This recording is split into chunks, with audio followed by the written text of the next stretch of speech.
Imagine you're a 6-year-old child, sitting at your desk while the teacher begins her lessons. You try to focus on what the teacher is saying, but the noise of the air conditioning system sounds like a swarm of bees buzzing in your ears.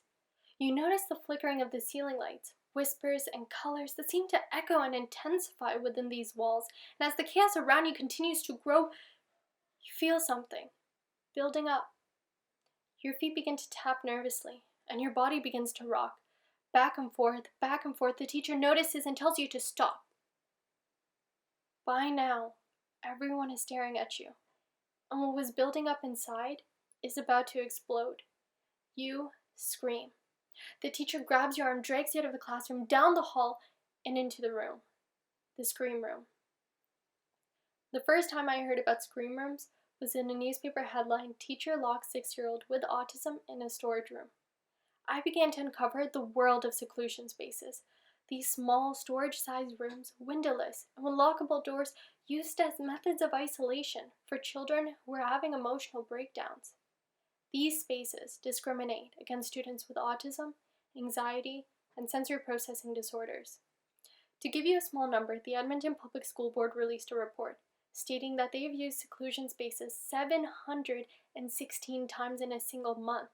And although there have been attempts made by parents to dissolve these spaces, the board continues to operate 137 seclusion rooms. So why do these spaces exist? Simply because exclusion is the easy solution. But what if we challenge that? What if the focus wasn't on seclusion, but instead designing better learning environments?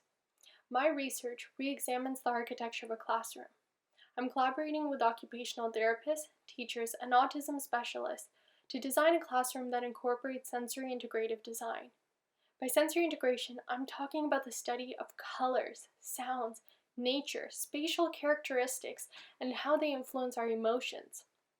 By having a better understanding of how our environments influence how we feel, we can create spaces that provide options for students and are designed to be powerful, positive, uplifting, and calming instead of distracting.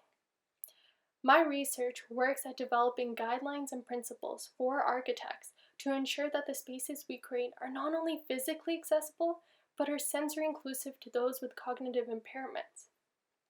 By breaking the stereotype of what a classroom should look like or should be, we are opening the doors to innovative learning environments that focus on the equality, diversity, and success of every single student. And that is what I think the future of a classroom could be. Class dismissed.